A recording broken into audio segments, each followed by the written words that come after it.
De la formation qui gère en fait les super programmes de tous les êtres vivants de la planète, y compris les êtres humains.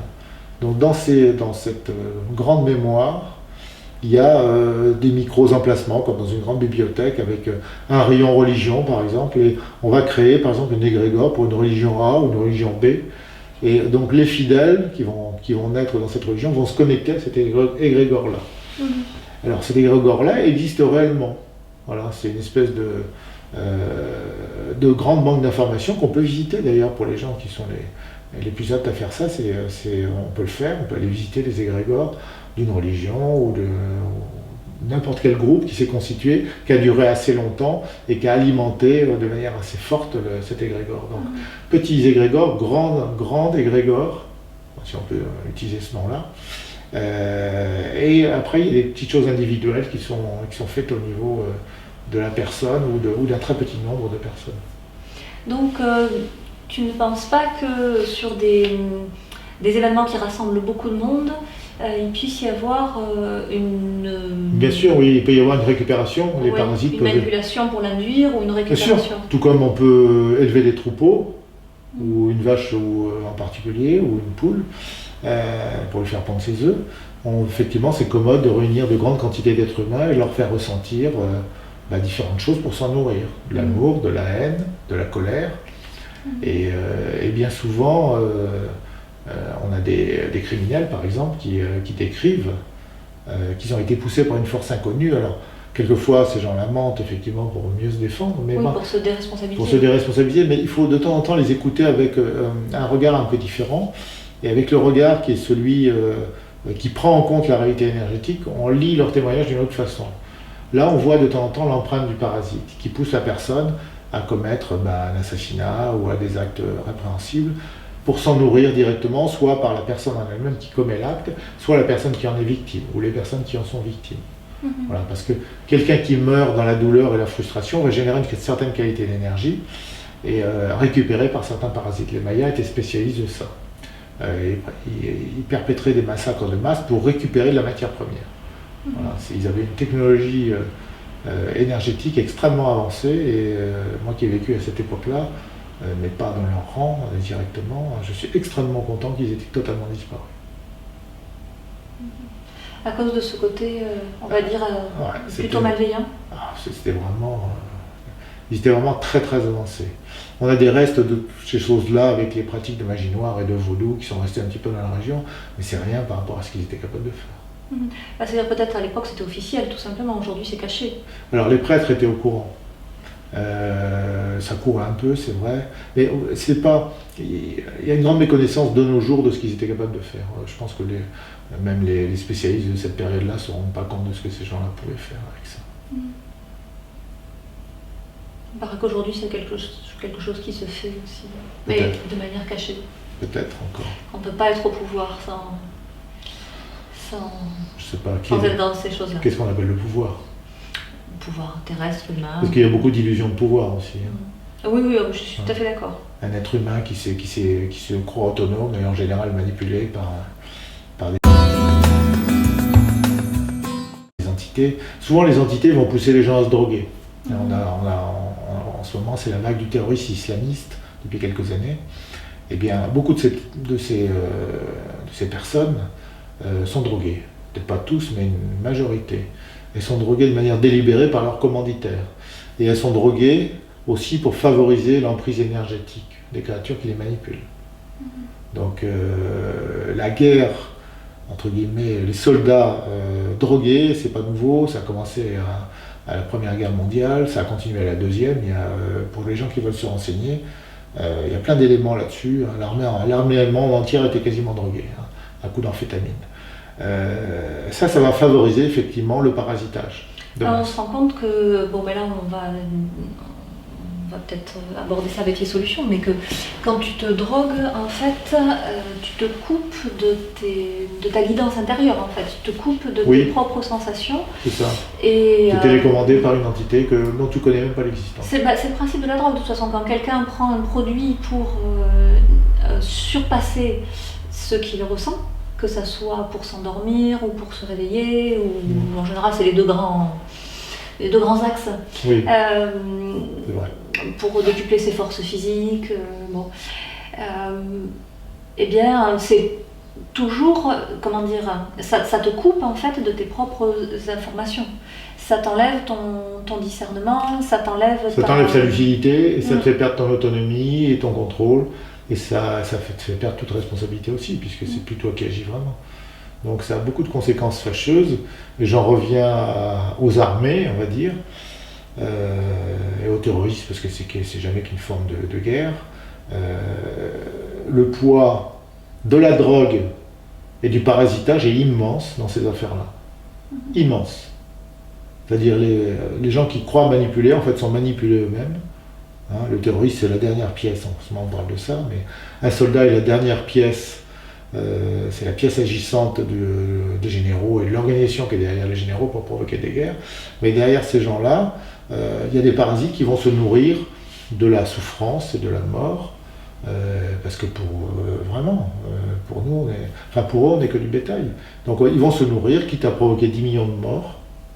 J'ai eu du mal à faire face à ça dans mon parcours, et puis j'en suis arrivé à cette conclusion que c'était ce qui est vrai à une petite échelle est vrai aussi à la grande. J'ai eu du mal à faire face à quoi? À faire ça, c'est-à-dire à se rendre compte que ça peut aller aussi loin que ça, c'est-à-dire les entités, une certaine catégorie d'entités peuvent provoquer des millions de morts simplement pour se nourrir.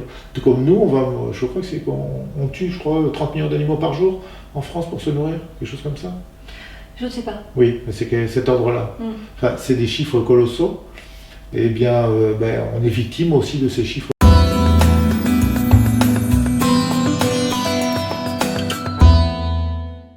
Colossaux.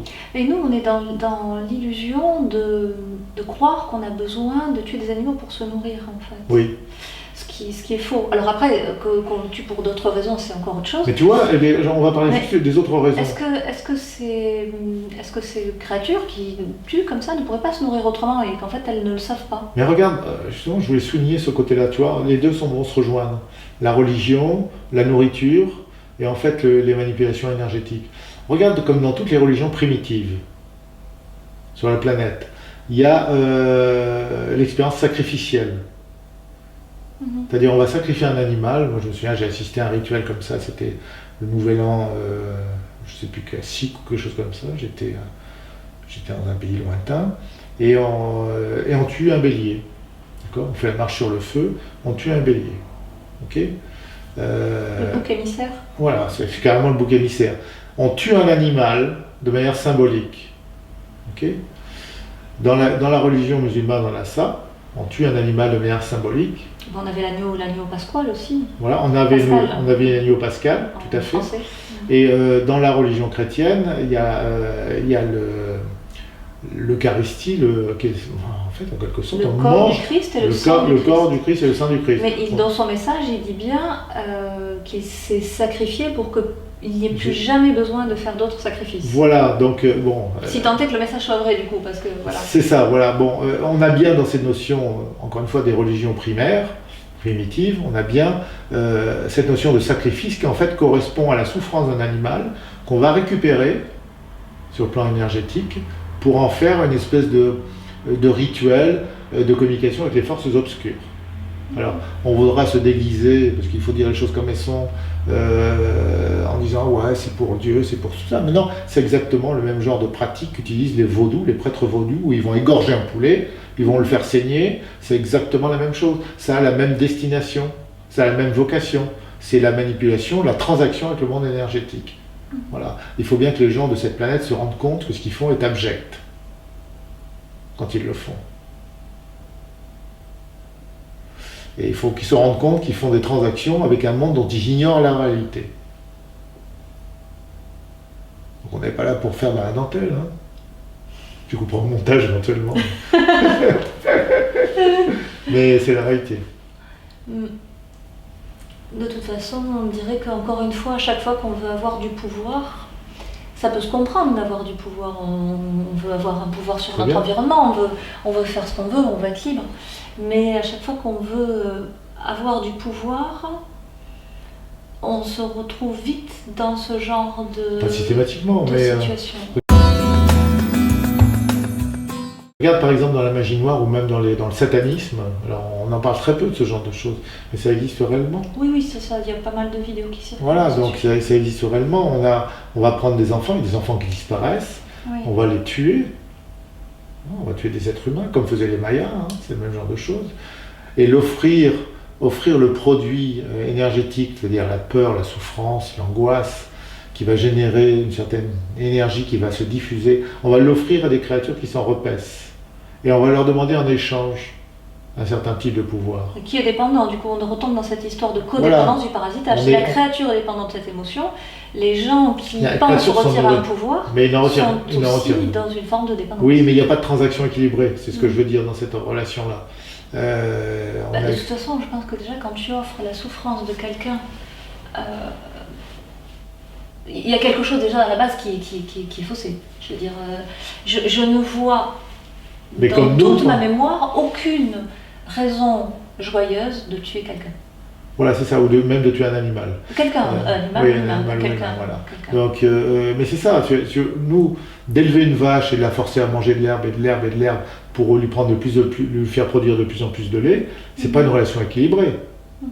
Alors, on peut dire la vache, on l'élève, on la nourrit, etc. Mais non, elle n'est pas dans des conditions spécifiques de bonheur et d'équilibre. On est là pour lui faire produire un maximum de lait, et quand elle n'est plus capable de produire du lait, on la découpe en morceaux, on la mange. C'est comme ça que ça se passe. D'accord ? Eh bien, la relation avec le monde énergétique, c'est exactement ça. Alors, une fois que tu ne produis plus, la créature énergétique te détruit, ou elle passe tout simplement à quelqu'un d'autre parce qu'elle s'en fiche en fait? Ou alors elle t'emmène tellement loin que de toute façon tu vas te détruire toi-même. Elle est capable de t'emmener tellement loin que tu vas te détruire toi-même. Sous des prétextes divers et variés, parce que par exemple ton voisin il habite de l'autre côté du fleuve, tu vas aller le tuer pour essayer de lui piquer ses possessions, ou sous prétexte qu'il a une religion légèrement différente, tu vas aller le tuer pour lui piquer ses possessions, ou sur n'importe quel autre prétexte, mais en fait c'est souvent la créature énergétique qui va profiter des racines de ce qu'il y a en toi, pour les amplifier, et puis pour faire produire cette espèce d'énergie de destruction, de souffrance, de mort. Et ça ne les dérangerait pas du tout d'éradiquer la totalité de la population humaine. Pourquoi pas? Il y a du boulot, parce que pour le moment on est nombreux. Oui, on est nombreux, on l'est beaucoup, mais bon, on a vu qu'il y a eu 100 millions de morts lors de la dernière guerre. Ce que je veux dire, c'est que tout n'est pas explicable par ça.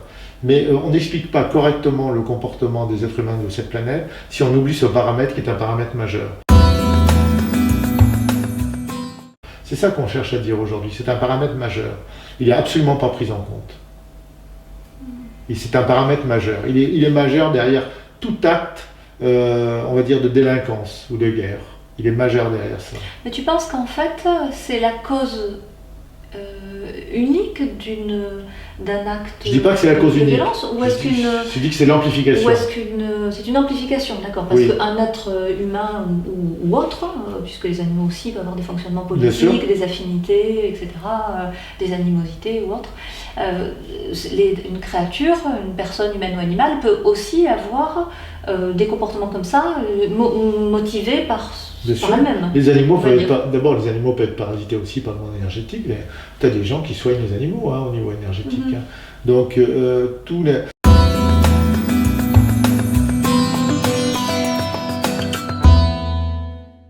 Il faut qu'il y ait des racines. Alors, la chose à bien comprendre, c'est que si un être, et on va dire, il s'est en quelque sorte déparasité, on va parler de purification, peu importe, mais ça veut dire quoi? C'est qu'il est immunisé, c'est-à-dire que le parasite n'agit plus sur lui. Et là, ça veut dire que la personne a éliminé en elle-même ce qui pourrait être amplifié. Donc ça n'existe plus, donc le parasite il n'a plus de prise. Oui, c'est comme si elle avait fait une analyse ou une thérapie, qu'elle a résolu certaines problématiques. Donc il n'est plus manipulable. Elle n'est plus, elle est plus manipulable. Et cette personne dira, ben non, moi je suis désolé, ça n'accroche pas sur moi. Donc il s'en va, le parasite. Le parasite, il y a du monde à côté, il va voir quelqu'un d'autre. C'est pas un problème, il lui fiche la paix. Tu sais, ça m'évoque certains fonctionnements familiaux ou de groupe, ou de couple, de groupe, tu as l'impression que quand il y en a un qui va mieux, l'autre a récupéré son symptôme en fait. Et c'est à se demander si effectivement il n'y a pas quelque chose d'impalpable qui circule entre les individus. Ah oui, tu as constaté ça ici dans ta pratique? Oui. Et je me rappelle, le plus loin dont je me souvienne, c'était un ami qui me disait, sa femme avait des problèmes de colite, de douleur, et il me disait, quand c'est pas elle, c'est moi. Oui. Et il me dit, et quand c'est pas moi, c'est elle. On aurait dit que quand il y en avait un des deux, je me souviens de ça, il le disait en jouant, tu sais, parce qu'il voyait bien que ça fonctionnait comme ça, mais il ne savait pas pourquoi ça fonctionnait comme ça. Mais quelque part, c'était prévisible, c'est-à-dire que si elle allait mieux, c'était que lui, il allait l'avoir, et vice-versa. Alors oui, ça peut être expliqué comme ça aussi, éventuellement. Il peut y avoir...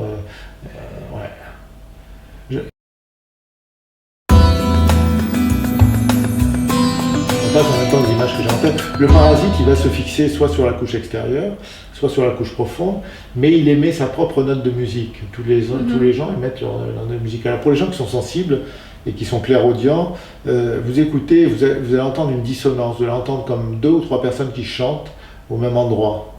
Et ça crée une disharmonie. Le parasite est disharmonieux par rapport à la personne. C'est-à-dire que tu regardes une personne que tu as je parle plutôt habituelle, pratiquement entendre.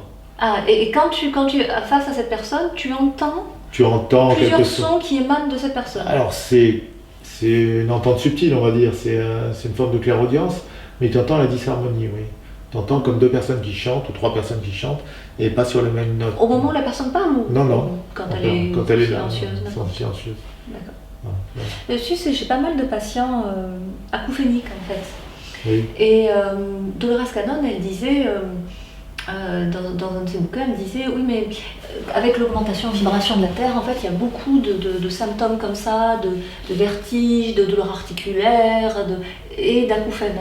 Et en même temps, on pourrait dire que du coup, ces acouphènes, ça pourrait être aussi entendre quelque chose. Peut-être une plus grande proximité, puisque si je traduis Dolores Cannon, pour autant que ce qu'elle dit soit fondé, ça voudrait dire que le monde biologique, le monde physique est en train de monter plus fort en vibration, donc il se rapproche du monde énergétique. Donc se rapprochant du monde énergétique, les communications sont encore plus faciles. Forcément. De toute façon, pour ces personnes-là, ça a toujours un sens en fait. C'est-à-dire que ça arrive, il y a des changements de vie, donc il y a toujours des choses à travailler sur le plan psychologique. Mais je me demandais si c'était pas des perceptions, tu sais, on sait toujours que c'est un signe, mais on ne sait pas forcément ce qu'il veut dire. Peut-être. Donc un signe de quoi? Est-ce que c'est une forme de parasital? En tout cas, c'est des gens qui en souffrent. Oui, c'est des gens qui en j'imagine. souffrent. J'ai pas la réponse, je ne sais pas. Mais oui, c'est ça souvent. Donc plusieurs sortes de parasites. Le parasitage, ce serait donc une relation qui serait déséquilibrée dans le sens où il n'y en aurait qu'un qui tirerait avantage, l'autre serait plus ou moins confortable, on va dire, mais il n'en sortirait pas grandi. En tout cas, dans l'époque actuelle, complètement ignorant du phénomène. Donc il n'a pas le choix, en fait. On ne respecte pas, quelque part, son libre arbitre. Alors, non, pas du tout, mais est-ce qu'on respecte le libre arbitre d'une vache en lui tirant tout son lait et en l'abattant à la fin de sa vie? C'est le même principe. Ou en faisant, voilà, donc... c'est le même principe. C'est exactement le même, non. Effectivement, on ne respecte pas le libre arbitre des animaux, et les entités énergétiques qui parasitent les êtres humains ne respectent absolument pas notre libre arbitre. Encore une fois, j'insiste bien sur le fait qu'il y a quantité d'êtres, d'entités qui vivent dans le monde énergétique, et qu'il y a simplement une petite part d'entre eux qui vont nous parasiter. Certains vont nous parasiter de manière très basique, exactement comme le font les sangsues. Ils vont se coller à nous quand on passe à proximité, en quelque sorte, énergétiquement. Et quand on va s'en décoller, entre guillemets, énergétiquement, enfin quand on va changer de fréquence, ils vont partir exactement comme des sangsues, ils vont glisser sur notre peau si jamais on a mis de l'huile. Bon, c'est une image, mais enfin c'est assez proche de la réalité.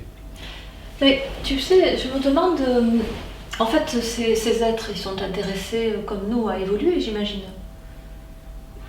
Oui, ils ont une conception de l'évolution qui n'est pas forcément la nôtre, avec des échelles de temps qui sont différentes. Mais néanmoins, qui n'a pas envie d'évoluer? D'abord, on a envie de survivre, puis après, on a envie d'évoluer. Je sais pas, pose la question à 100 personnes déjà sur Terre, tu verras les réponses que tu obtiendras. Les gens vont te dire qu'ils ont envie de plus d'argent, plus de... Parce qu'ils pensent que ça va les faire évoluer. Ah, tu crois? Ils pensent que ça va... oui, c'est une forme de progrès pour eux. Pour quiconque le désire, à un moment donné, soit ça va leur donner une sécurité, donc ça va assurer leur survie, quelque part, psychologique ou matérielle, soit ça va être pour eux une forme de progrès, en fait. Ouais. Ouais. sais pas. Je pense que là, c'est quasiment là. Il faudrait qu'on y réfléchisse. Parce que, en fait, je me demande, ces parasites, est-ce s'ils ont des centres d'intérêt, s'ils ont une sensibilité qui ne s'exerce pas à notre égard, apparemment, est-ce qu'il y a des... Est-ce qu'ils ont des projets? Est-ce qu'ils ont des missions? Est-ce qu'ils ont une envie d'évoluer? Est-ce que quelque part, eux, ils ne sont pas intéressés aussi à s'alimenter différemment? Peut-être pas de manière immédiate, comme 90% de la population. Ils sont déjà praniques. Hein. Voilà. Ils sont déjà praniques. Les mecs. Ah bah oui. Mais oui, je me demande si tout n'est pas appelé à évoluer. Si quelque vie que ce soit a envie d'abord de se maintenir en vie et puis ensuite d'évoluer. C'est ce que je me dis. Donc je me dis qu'il doit y avoir quelque chose pour eux qui, de toute façon, à terme, n'est peut-être pas bon non plus. De ne pas respecter le libre arbitre de quelqu'un, ça n'est peut-être pas bon pour eux non plus. Peut-être ce qui est valable pour les êtres humains vis-à-vis des animaux est valable pour ces gens-là, enfin pour ces entités-là vis-à-vis des êtres humains. Ouais. Pourquoi pas oui, et que bien sûr, si on demande à certaines personnes ce qu'ils veulent, peut-être certains n'ont pas envie, ne vont pas verbaliser qu'ils ont envie d'évoluer. Oui. Mais je pense que globalement, c'est une tendance assez... Moi, je pense que c'est une tendance pour ceux qui ont pris conscience de leur dimension spirituelle, pour te répondre franchement. Donc, pour les gens qui n'ont pas conscience de leur dimension spirituelle, l'évolution, je pense qu'ils s'en fichent totalement. Ce qu'ils veulent, c'est être bien, être heureux, avoir de l'argent, avoir tous les biens matériels. Qui voudrait pas ça? Oui, mais ils n'ont pas besoin d'évoluer, c'est-à-dire c'est pas leur demande numéro 1, ni même la numéro 10. Ils s'en fichent du moment que, parce que les gens qui ne conçoivent l'existence que comme quelque chose qui se déroule de la naissance à la mort, après c'est le néant, ils se disent qu'il faut que ça se passe du mieux possible durant cette période-là, et puis l'évolution, c'est pas mon problème. La personne qui est dans la spiritualité peut quasiment se définir par ça. Elle sent qu'elle a besoin d'évoluer pour elle-même et puis pour les autres, pour son environnement. Si tu as le regard matérialiste, tu n'as aucun souci d'évolution. Après moi, le déluge. Oui, je ne vois pas trop de personnes qui fonctionnent comme ça parce que ça ne fait pas partie de mon entourage. Parce que c'est ton regard. Tu as un regard généreux, un regard spirituel. Merci. Mais si tu regardes de manière un peu plus... Ou tu regardes d'autres personnes, tu vas voir que c'est pas la préoccupation. Ça m'arrive de voir des personnes qui ont vécu comme ça quand cette vie-là leur a tout donné et qui se rendent compte qu'ils ont besoin de plus. C'est-à-dire qu'ils ont eu beaucoup d'argent, beaucoup de succès, beaucoup de relations sexuelles faciles. Et quand ils ont pu avoir à peu près tout ce qu'ils voulaient et qu'ils se sont rendus compte qu'après c'était qu'une question d'échelle, tu vois. Oui. Qu'après il te reste plus qu'à être maître du monde. Tu vois, puis bon, ça marche un peu comme ça, et qu'ils ont rencontré une certaine lassitude. Ils se sont ennuyés parce que tout était trop facile. Quelque part, ils avaient la méthode pour réussir, donc ils savaient comment faire pour avoir plus d'argent, comment faire pour avoir plus de serviteurs, plus de jouets dans les mains. Voilà, mais qu'au fond, ils s'ennuyaient. Voilà. Que finalement, les choses qui au départ leur donnaient des sensations fortes, leur procuraient plus de sensations. Et donc ils se retrouvent face à un dilemme, c'est-à-dire que soit tu dois augmenter la stimulation, c'est-à-dire que tu dois massacrer les gens peut-être, parce que faire l'amour ça ne procure plus de sensations, donc maintenant il faut que, une fois que tu l'as fait avec 50 personnes, j'en sais rien. En même temps Ah oui, non, sinon dans une vie, dans une semaine c'est fait, hein. On va couper ça. Je savais que ça partirait en sucette. Oui, après c'est plus une question d'échelle, c'est une question d'escalade. Donc ils viennent pour... 50 personnes, je dis 50 personnes, c'est pas non plus... C'est pas non plus le bout du monde, je sais pas, alors en même temps... Oui, parce que t'as compté dans ta tête, c'est ça, entre les deux moments, t'as commencé... Non, j'ai pas compté. T'as dit, ça en fait c'est rien. Non, mais 50 personnes, c'est pas satisfaisant. Mais en même temps, même... Ouais, moi je pense que tu connais la pyramide de Maslow, bien sûr, tu connais ça, dans les besoins fondamentaux et les autres. Effectivement, quand les besoins fondamentaux sont respectés, et c'est le but de l'éducation et de la redistribution, c'est d'assurer les besoins fondamentaux de l'humanité. Et donc, la nourriture, le confort matériel et puis l'éducation, des strates. Et les gens peuvent se poser des questions, effectivement, parce que ça reste des êtres spirituels qui l'ignorent ou qui le sachent.